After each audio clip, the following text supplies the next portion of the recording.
Rebel with the Cause, Mark Twain's Hidden Memoirs. Chapter 7. Repulsive Things, 1844. It is hard to disremember repulsive things. I remember yet how I ran off from school once, when I was a boy, and then, pretty late at night, concluded to climb into the window of my father's office and sleep on a lounge, because I had a delicacy about going home and getting thrashed.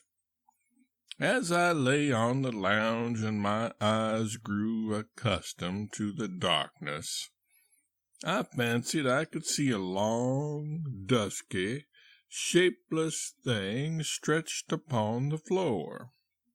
A cold shiver went through me. I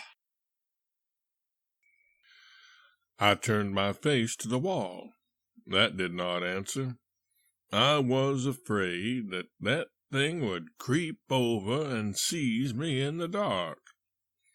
I turned back and stared at it for minutes and minutes. They seemed hours. It appeared to me that the lagging moonlight never would get to it.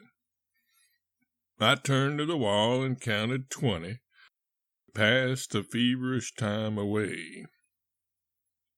I looked. The pale square was nearer.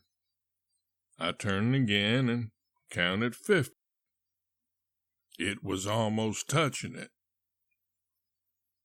With desperate will, I turned again and counted 100 and faced about all in a tremble. A white human hand lay in the moonlight. Such an awful sinking at the heart. Such a sudden gasp of breath. I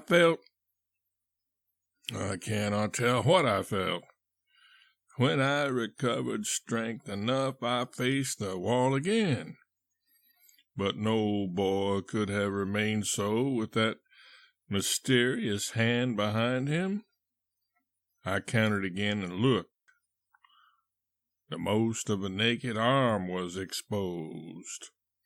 I put my hands over my eyes and counted till I could stand it no longer, and then the pallid face of a man was there, with the corners of the mouth drawn down and the eyes fixed and glassy in death.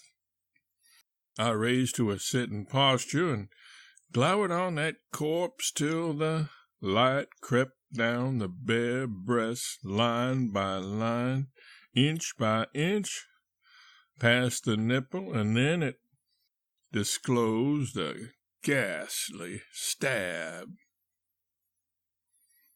I went away from there.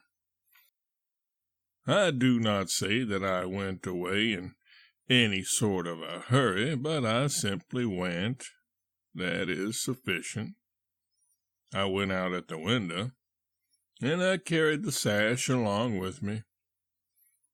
I did not need the sash, but it was handier to take it than it was to leave it, and so I took it.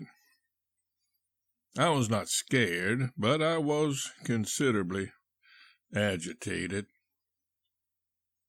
When I reached home, they whipped me, but I enjoyed it.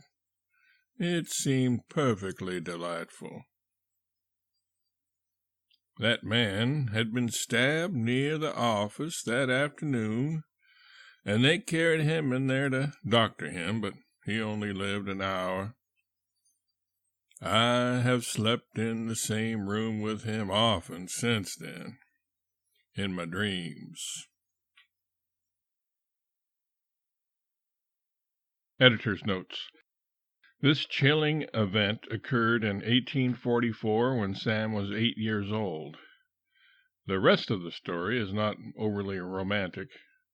The victim was local farmer James McFarland, who had been stabbed by Vincent Hudson in a drunken argument over a plow.